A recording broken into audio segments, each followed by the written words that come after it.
요런 문제들이 이제 이 9월 달 내내 이제 계속 이재명 대표를 이제 따라다닐 수밖에 없는 상황인데, 자, 여기에요, 이제 문제는. 조홍천, 이제 이른바, 나도 사실은 이번에 이제 김용민하고 방송을 하게 되면서 내가 좀 민주당 개판하게 됐지. 나 그냥 민주당 다 같은 친문 친 이재명인 줄 알았더니, 아이고. 아유, 아니더만, 여기도. 여기가 이제 대표적으로 이제 반 이재명이래요, 여기가. 그리고 그 고민정이 또 반 이재명이라고 하더라고. 나 몰랐는데. 고민정이 반 이재명이라고요? 예.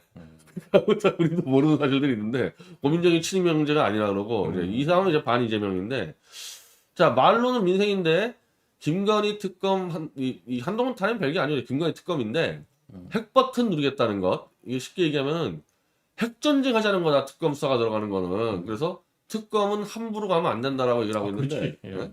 저도 그래 보는 게, 참, 민주당이 지금 여당의 그 내부 그 뭡니까, 이 헛발질로 어부지리 이익을 보고 있잖아요. 사실 민주당이 지난 대선 지고 지방선거 지고 난 뒤에 뭔가 내부 개혁을 하거나 뭐 국민 민생을 위해서 아주 참신한 정책을 내놓거나 뚝심 있게 밀어붙인 게 있느냐? 하나도 없다. 그런데 왜 어떤 여론조사를 보면 민주당 지지율이 40%를 넘어서서 45%를 넘어갔느냐?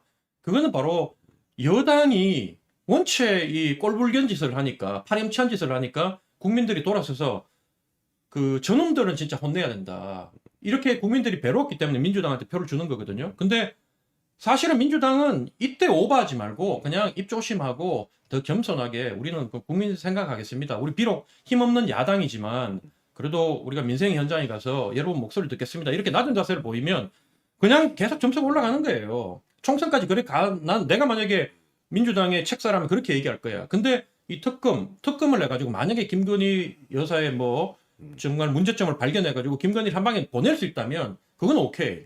근데 잘못 건드리가 계속 이제 정치적 공방을 할 거 아닙니까? 그래도 이게 쪽수가 적어도 여당인데 가만히 있겠냐고. 그럼 온갖 논리로 해가지고 이게 진영 논리로 딱히 가름마를 타버리면 그래가지고 결론을 흐지부지 내버리면 민주당이 도리어 얻는 것보다 잃는 게 더 많다. 조심하게 해야 된다.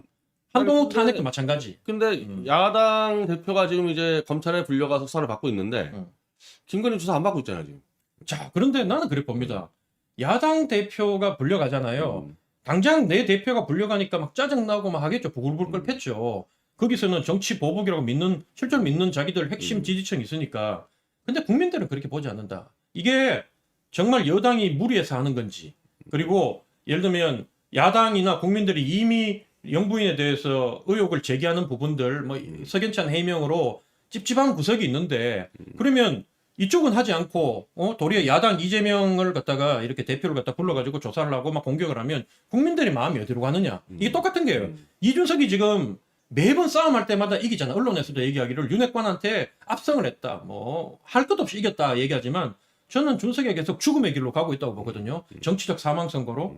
전투에는 계속 이기는데 우리 당 당원들은 이미 60% 이상이 이준석 탄핵해야 된다 싶고, 다음 선거에서 사실은 원체 윤핵관 쪽에 사람이 없어서 그렇지 제대로 된 사람, 저는 그렇게 생각해요. 오세훈이나 예를 들면 원희룡이나 옛날에 남경필 같은 사람이 당대표로 나오면 이준석이 과연 당대표로 돌아올 수 있느냐. 당대표를 고사하고 이 사람은 다음 선거에 공천 받기도 쉽지 않다. 저는 그런 생각이 드는 거예요. 윤핵관들이 나 그럼 다 불출마할게 하면서 이준석이도 해당 행위했으니까 우리 같이 가자고 같이 물고 늘어지면 어떻게 할 거예요? 그러면 민심이 그렇게 안 지금 되는 거예요. 나도 요 문제만 정리하고 나중에 유석도 얘기했지만, 요 문제 먼저 정리하면은, 이준석이 지금 권성동이나 장지원, 윤핵관하고 대립하고 있으니까 상대적으로 명분 그렇죠. 지어버리는데, 예. 양쪽 다 문제 있다고 제기하는 사람이 튀어나오면은 이준석도 한 방에 가죠. 대표적으로 조경태? 조경태 내가 지금 게 그런 정도 스탠스 갖고 있는 사람은, 그런 사람이 이제 이 윤핵관과 선을 긋으면서 이준석에게 꾸짖어 버리면 이준석이 할 말이 하나도 없어져 버리는 거예요.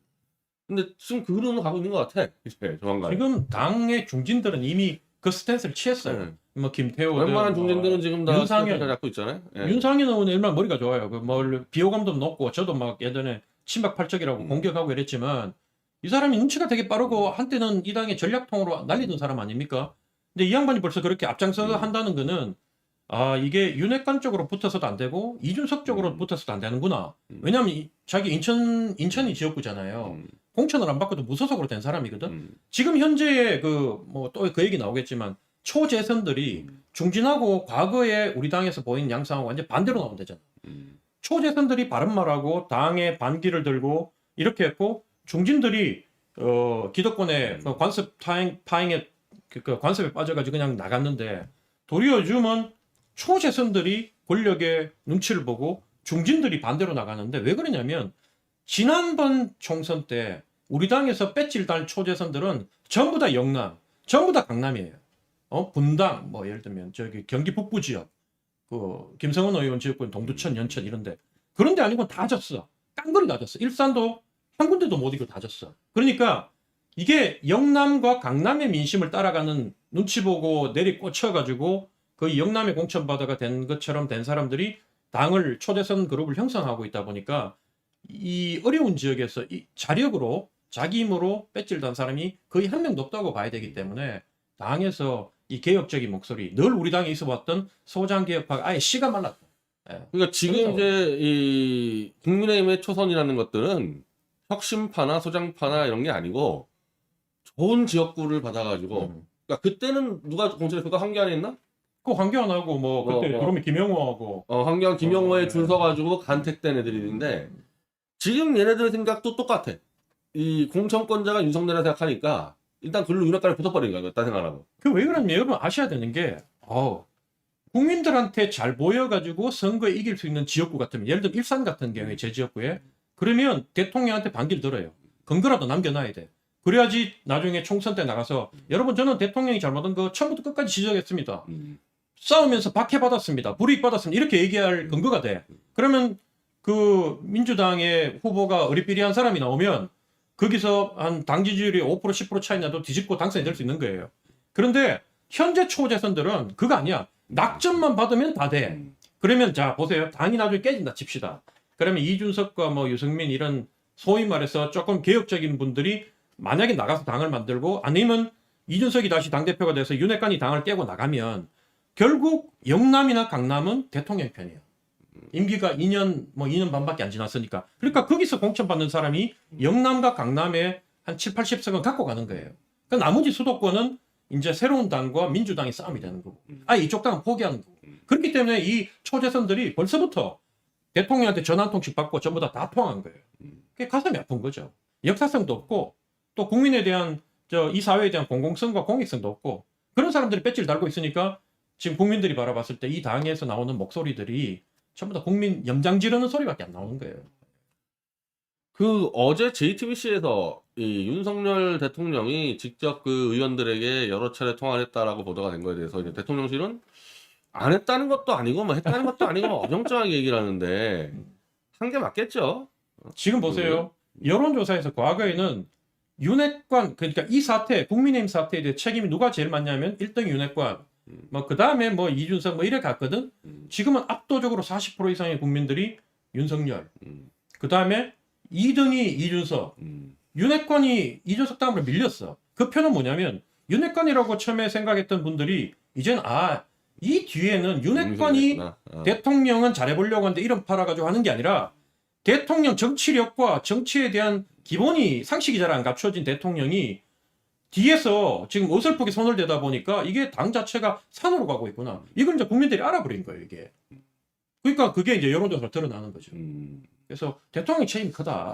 저는 이런 식으로 말씀드리는데 사실은 이 대통령제에서 이제 미국 같은 경우가 좀 한국이랑 좀 다르게 이제 미국은 이제 대통령이 좀 여야를 좀 아우르는 뭐 좀 분위기가 있었잖아요. 요즘에 막 트럼프하고 바이든 되면서 약간 좀 한국처럼 되었지만은 그 전에는 막 등거리라 그래가지고 대통령이 그 호화 요트 있죠. 그 이름 뭐더라? 미국 대통령이 가는 호화 요트에다가 야당 의원들이 불러가지고 만찬하면서 이렇게 해서 실제로 표결 붙으면은 한국은 여당 딱 야당 딱 나오는데 미국 같은 경우는 여야가 막 뒤섞여서 나오는 그런 분위기여서 실제 대통령이 여야 의원들 계속 전화하고 만나고 정치하는 게 정상인데 어느 순간부터 대한민국 정치에서 당정 분리 어쩌고 해가지고 대통령이 당에 얘기하면 안 되는 것처럼 좀 분위기가 좀 몰려갔어요. 이제 그거를 극단을 시켜버린 게 윤석열을 해가지고 나는 당무에 개입 안 한다는데 이 국민의힘 당원 당규에 대통령은 최고 당원으로 돼 있어요. 최고 당원으로. 그리고 이 당원들은 국민의힘은 윤석열 대통령을 무조건 이 같이 밀어주도록 돼 있습니다. 이 당원 당규에. 근데 당무에 개입 안 한다는 게 말이 되냐고. 개입하는 게 맞는 거지. 개입 안 한다고 하면 믿을 사람이 몇 명 있어요. 그 말이 안 되는 거거든. 뭐 예전에 대통령 누구라도 되고 난 뒤에 뭐 저희는 개파와 뭐 당을 떠나서 지역을 떠나서 천하의 인재를 전국의 인재를 끌어모아 최고의 혁신적이고 능률적인 청와대를 만들겠습니다. 그 다 거짓말이잖아요. 그러니까 대통령이 당무에 개입하지 않는다. 뭐 정치 이런 당의 이런 당에서 알아서 하라. 택도 없는 소린 거예요, 그게. 그게 도리어 무책임한 소리고. 무책임하게 되는 거죠. 이게 무책임함을 넘어서 이게 진짜 이준석 말대로 양두구육이 돼버리는 게 아니 실질적으로 전화해서 개입을 하고 있는데 도어스텝 가서는 난 당무 개입 안 한다. 이거 사기치는 거 아니에요, 이렇게 되면은. 그래서 요거를 정리를 해서 제가 그 뭐 딴 방송 저쪽에 이제 좀 진보 민주당 지지층 방송 가서 한 얘기인데 아니 이준석 날리는 문제도 그러면 윤석열이 나와서 도저히 같이 못 가겠다. 그럼 이 국민들하고 저 뭐야 국민의힘 지지층하고 얘기하면 될 거 아니야? 얘기하면. 그러면은 대놓고 같이 못 가겠다 이러면은 이게 좀 옛날에 노무현 대통령도 그런 식으로 했었잖아요 정치를.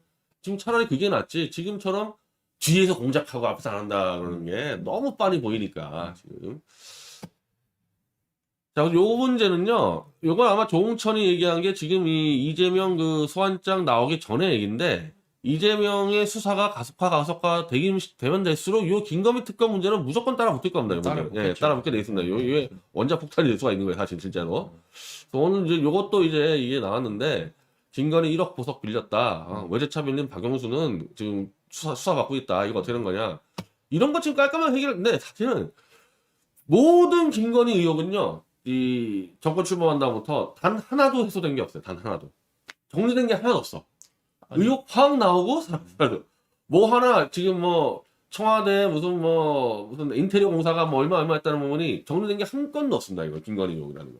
아니 해명을 할 때마다 국민들이 거기에 대해서 그럴 수도 있겠구나 고개를 끄덕이는 게 아니라 점점 더 국민들이 아예 이제 말을 듣지 않고 막 화부터 나는 이런 단계까지 가버렸어요. 이게 과연 시간 지나고 과연 우리 당에서 이제 정책을 잘 펼치고 한다고 과연 이게 풀릴 거냐? 난 그런 점이 너무 우려서 그런 거예요. 이제 대통령이 뭘 해도 이 정권에서 뭘 해도 이미 국민들의 마음이 돌아서 버렸기 때문에 그 회복하기가 쉽지 않을 것이다. 그러니까 앞으로 잘하는 일도 분명히 있을 것인데 그 모든 부분들이 이제 저평가받고 이렇게 매도당하고 할 것이다. 그런 점이 너무 가슴이 아프죠. 예. 이런 모든 문제들이 이게 사실 지금 특검이라는 판이 돌아가는 게 이 문제인데 자꾸 쌓이니까 이런 의혹들 같은 경우가 지금 고성 문제 해결 안 되지 않았습니까? 지인에게 빌렸다 그러는데 6,500만 원짜리 보석을 그러니까 지금 이런 얘기를 하는 건데 그게 빌려준다는 게 우리가 차를 빌려도 엄청난 리스비가 나가고 이게 나가는데 그러면 그 계약금이나 뭐 좋냐 뭐 보석 6천만 원짜리를 그냥 친구들이 뭐 술값 내주셔서 빌려준 거냐 그러니까 해명이 지금 전혀 안 되고 있는 문제거든요. 그리고 과연 보석이 이거밖에 없냐 3개가 1억인데 보석 3개밖에 없겠냐. 그러니까 1억 보석 제 전 재산인데 1억 뭐 이런 거를 주고받을 정도 1억을 너무나 쉽게 주고받을 정도로 하는 저렇게 세상을 사는 우리나라 부류도 있구나. 저는 그때 다시 아니 느꼈고. 근데 이거 제가 정리하는데 이 보석 6천만 원짜리 쉽게 빌려주고 그런 거 없습니다. 그런 문화 그래요? 그런 문화 없어요. 네. 아니 이런 거는 아니 뭐 빌려주고 그런 거 없어요. 스카이캐슬 최고위층은 있는 거 아닙니까? 우리가 잘 모르는. 스카이캐슬 최고위층도 네. 빌려줄 때 돈 받고 빌려주지 저게 장난이 아닌데 저런 식으로 써서 그리고 보석은 이렇게 돌려 쓰는 게 아니에요. 저런 식으로 빌리려면은 우리 차 리스하듯이 리스 회사가 있어. 리스 회사가. 저는 우리 보수청에 얘기하고 싶은 게 우리 보수청에서 늘 가장 존경하는 대통령이라고 내세우는 게 이 박정희 대통령이고 저도 존경합니다. 그리고 우리가 여야를 불문하고 진보 보수를 불문하고 가장 뛰어났던 또 그 영부인의 롤 모델이었던 게 바로 유경수 여사 아닙니까? 그럼 우리 보수 지지층에서 유경수 여사를 존경하고 그립다고 얘기하면서 이런 부분에 대해서 문제 제기를 하지 않고 실드를 친다? 그 사람 보수 아닌 거예요. 실드를 치고 있습니다. 지금 보수 할아버지들이 보수 어. 언론들이 유경수의 재림이라고 실드 치고 있어요 지금. 참 그런 게 나는 너무 부끄러운 거예요.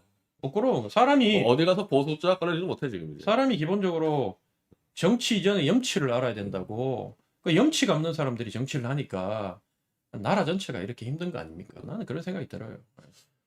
차라리 박지원이가 음. 지금 박지원이 이런 얘기를 하는데 아니 김건희가 뭐 주식을 사기치는 거는 돈 많이 벌었으니까 보석만 몇십억 바꿀 수 있는 거 아니냐? 다 신고하고 문제 안 된다. 이렇게 이제 조롱거리잖아. 조롱거리 박지원이한테 지금. 아니 재산이 수십억 되고 수백억 돼도 아니 보통 보면 대기업 회장들이나 옛날에 제일 없는 척 했던 게 정몽준 회장 이런 사람들 도리어 재산이 많은 사람들이 돈 문제에 있어서 더 조심하고 절제하고 하거든요. 이게 시계 같은 것도 너무 좋은 거 안 찰라 그러고 저는 그런 부자들 많이 봤어요. 뭐 대표적으로 저 김세현 의원 같은 경우에도 뭐 재산이 얼마인지 제가 뭐 상상도 안 되는 재산을 갖고 있는 분이지만 그런 분도 늘 이렇게 검소하게 행동하고 자기를 낮추고 절제하는 모습을 봤어요. 눈에 안 띄려 그러지. 예. 그러니까 정말로 대를 이어온 부자들은 좀 그런 교육을 요즘은 조금 받는 것 같아요. 이렇게 군대도 보내고 뭐 다 조심하는데 꼭 이렇게 땅 보상 받아가 졸부 뭐 안 그러면 정상적이지 않은 방법으로 돈 번 사람들 주식 뭐 이런 거 이런 가지고. 사람들이 도리어 원래 가치 없던 사람인데 저도 이 당에 있어 보니까 원래부터 부자들보다 원래부터 권력을 가졌던 집안 대대로 내려온 집안보다 그 똑같이 못 살고 하다가 뭐 고시되고 뭐 저기 뭐 서울대 가고 이렇게 하면서 출세해가지고 성공한 사람들이 옛날에 같이 못 살았던 친구들 더 무시하고 니하고 내하고는 이제 급이 달라졌다 이렇게 얘기하고 이런 것들을 저는 이 당에서 정말 많이 경험했거든요. 그러니까 이런 것들 보면 뭐라고 하겠어요. 솔직히 말하면 딱 졸부 행동 아닙니까 이게. 아니 그 최소한 저 이멜다 필리핀 그 이후로 웬만한 국가의 이 영부인이 저런 식으로 보석 처바르고 다녔다는 게 내가 이슈가 된 내가 본 적이 없어 지금까지. 옛날에 원자바오 총리가 뭐 잠바를 20년 전에 입었던 걸 똑같이 입어가지고 띄웠잖아. 근데 나도 알고 보니까 원자바오도 뒤에 재산 뭐 2천억인가 숨겨놨다고 그러던데 아니 적어도 그렇게 쇼라도 할 줄 알아야 돼. 그 쇼도 요즘 못하니까. 누가 이렇게 국제 무대에 저런 거 싸구려 같이 보이는 1억짜리 보석 처바르면 싸구려처럼 보이잖아요. 그런 걸 누가 처바르고 다녀요. 이걸 빌려서 자기 것도 아니고 빌려서 참 그래 따지면 옛날에 박근혜 대통령 뭐 했다고 뭐 협찬 받았다고 욕했던 거 아무것도 아닌 거예요. 그 박근혜 대통령 옷을요. 내가 미리 설명드리면은 그 옷을 사는 거보다 이제 박 대통령은 영부인이 아니라 진짜 대통령이니까 매일 회의하는 게 나오니까 옷이 엄청 많이 필요하잖아요. 그러니까 사는 거보다 만드는 게 더 싼 거야, 이 사람 입장에서는. 그래가지고 고영태하고 최서원을 시켜서 옷을 만들게 해서 옷 연단 원가 전체가 4,500만 원 나왔어요. 옷 전체가. 이거 지금 보석값도 안 나오잖아. 박 대통령 옷값이. 적어도 이제